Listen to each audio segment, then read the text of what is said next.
Hello, Potomac.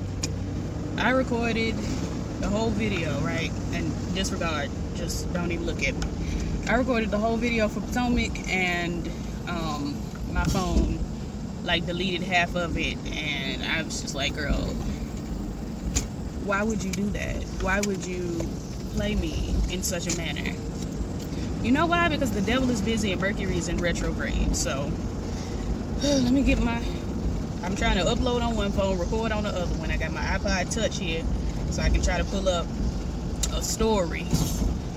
Not a story, but the girls' outfits, so that I can go over them with you all, because that's basically all I do on part one of reunions. I go over the outfit. But I forgot to turn on my hotspot on this phone so I can connect to the internet on the iPod. So y'all just gonna have to hold on. Just one moment. And again, don't look at me. I know I look like a wet poodle. We in the middle of working some things out. So, y'all know, pulling over in front of the subway so I can upload. It's just a mess, child. It's a mess. Anywho, here we are. Actually, let me loop around and get a little piece of sunlight.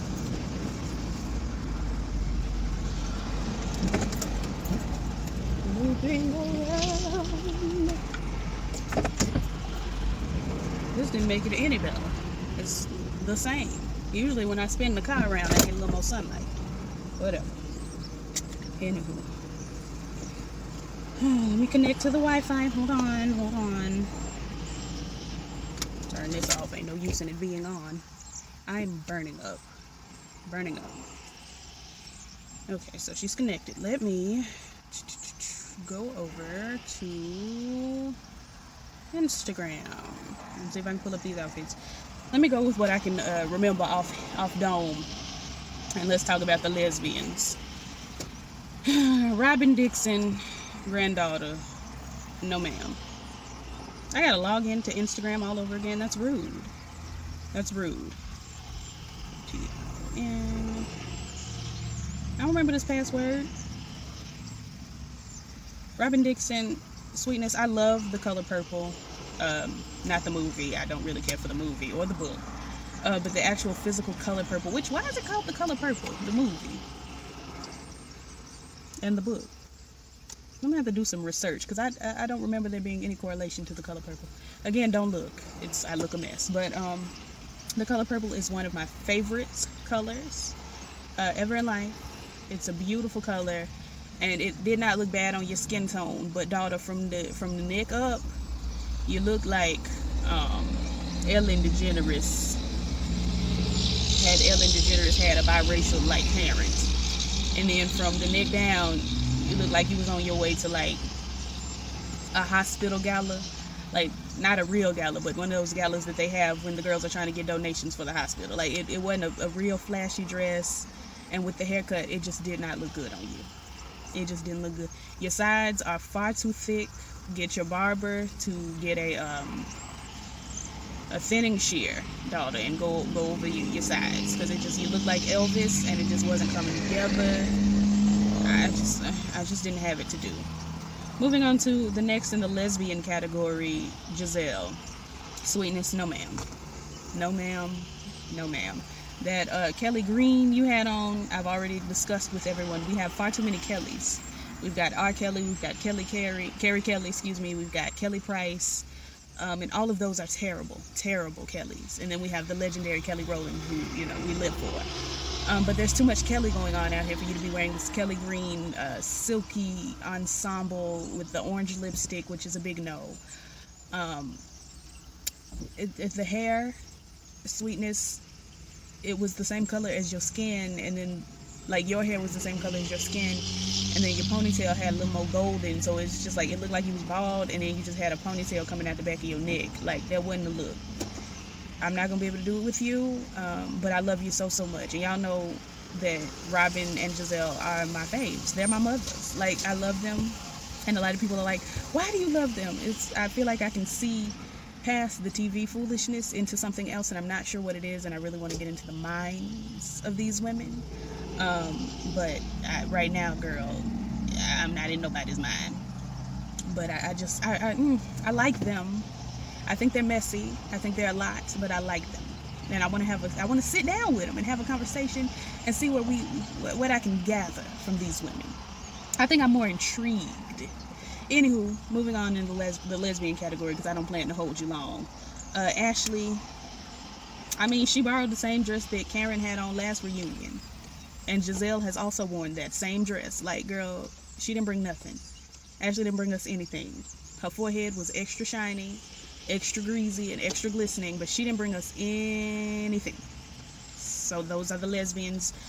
Moving along, we're going to talk about Monique next. Monique, her outfit was beautiful. I did not like that she had little slits in the center of the dress. I just personally didn't care for that aspect of the dress, especially with her being pregnant. Like, you got these sexy little slits, and it's like, well, sweetness, I didn't like it. EYE, I didn't like it, but that's just me.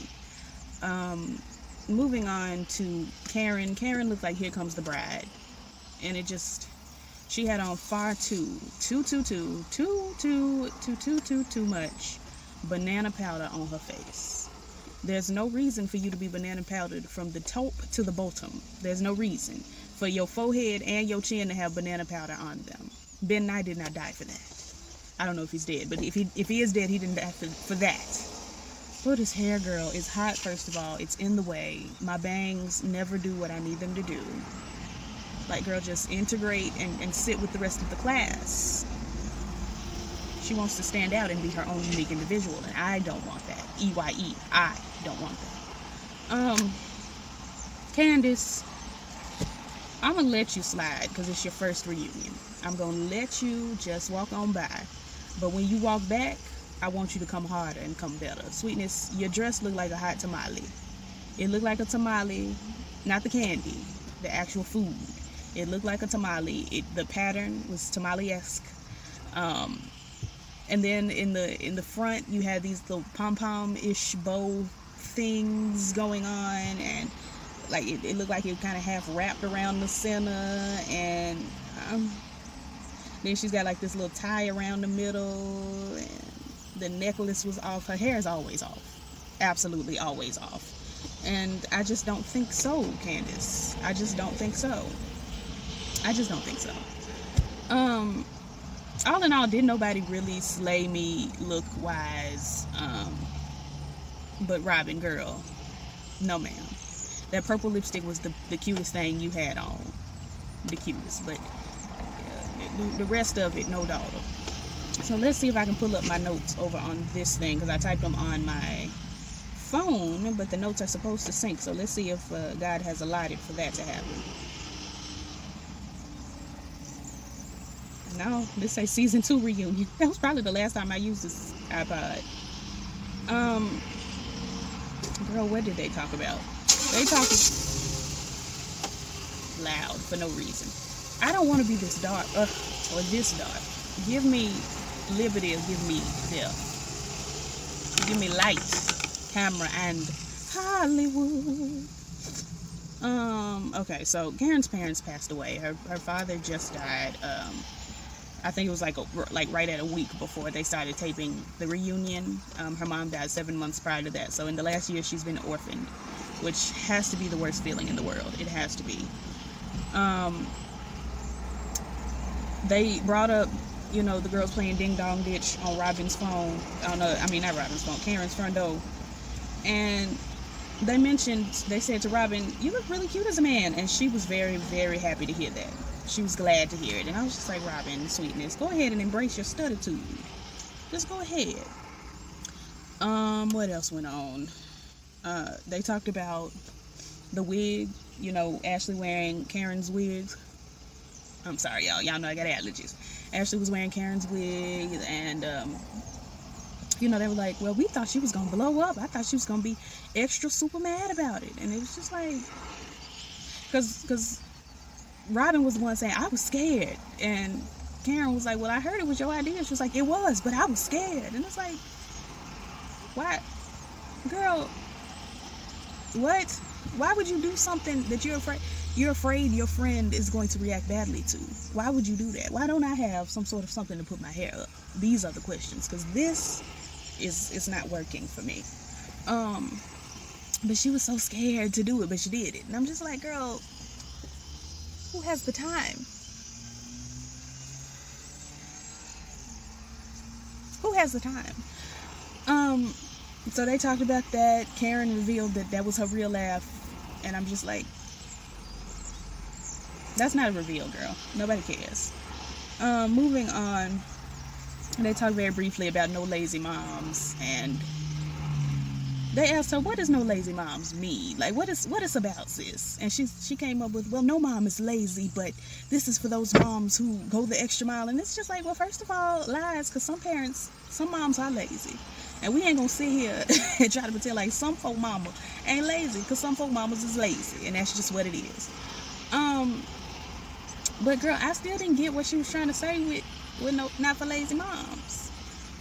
I still don't know what she's talking about. But at one point, you know, and this got on my nerves. This was actually something that happened personally. We watching, me and my mama watching, and they asked Monique about not for lazy moms or whatever, and Ashley opened her mouth. She was, you know, speaking up, and my mama was like, "Oh, you just trying to hate." And I'm like, you didn't even listen to what this woman said.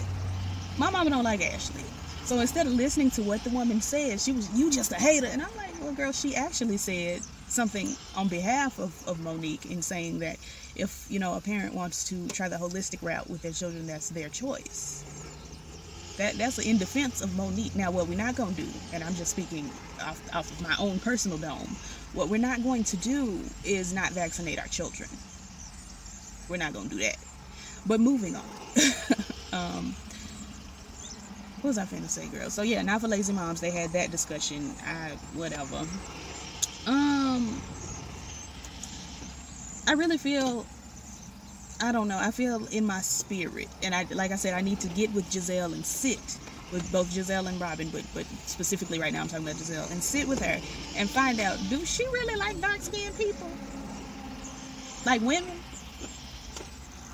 Because I find her disdain for Monique and Candice, like, I don't know. I got my eye on it. But anyway, Candice, and this is the last thing I really want to talk about. Candice was, you know, they brought up the whole princess thing and how she was in her feelings and all of that. And she was like, well, the whole thing was, he called me a princess and he said I wasn't S.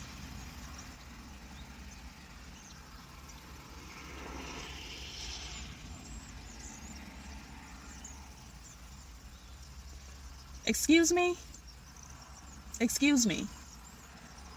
Your fiance, your white, unwealthy fiance, whom is pretty much living off of you, who is a deadbeat father, who ain't seen his son in oodles of years, and according to Bondi Blue, they live right up the street.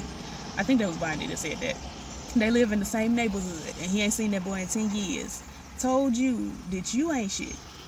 And you are still engaged to this dude. You're still in talks of marrying this man. And she was, well, I'm not married yet, y'all. I'm still learning the journey. Sweetness, the journey should have been canceled. The journey should have been on hold. The journey should not be. At this point in time, there should be no journey. The journey is over. You know how at the beginning, I'm sure a lot of y'all don't know, but at the beginning of Tisha Campbell's hit song, Still Here, S-T-E-E-L, she whispers into the microphone and she tells you, it's the journey. This is not the journey, Candice. This is not the journey, sis. These are red flags. It's already bad enough that this nigga don't see his child. But then him telling you, you ain't S. Whether you are or you're not, your man's not supposed to say things like that to you. He's not. Whether you are or you are not S. You know, you could be the S or you could be not S. He should be hyping you up and letting you know you're that girl. And since he's not, Sweetness, you need to let him go. That's why the mama don't like him. We were sitting here thinking the mama was bitter because she just didn't want to let go or something. But it's probably stuff like this. It's probably these things. Oof. I'm still learning the journey.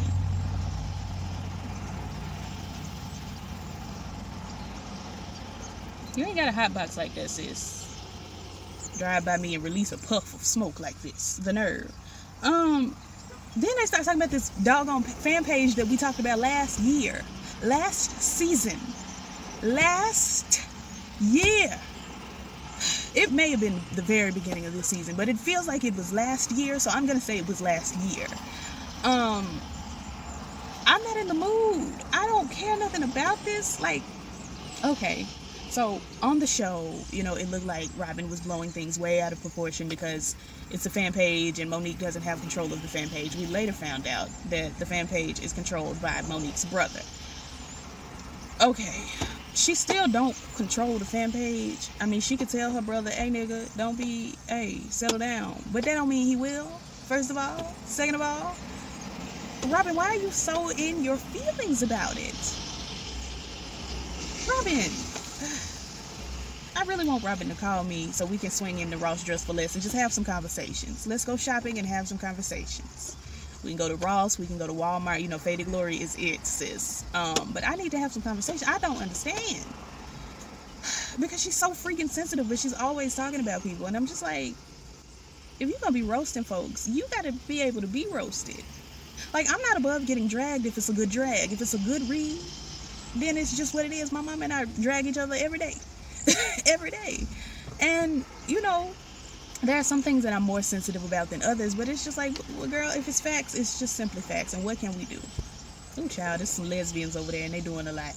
Why lesbians just everywhere I turn, everywhere I look, it's a lesbian sitting beside me. When you're lost out there and you're all alone, lesbians will come around to carry you home. What is wrong with me? Anyway, I don't think they both lesbians. I think it's a lesbian and a half. Either way, child, they doing a lot. But back to these lesbians on TV. Robin, I need answers. I need cause and effect. Answers. Somebody help me. Anyway,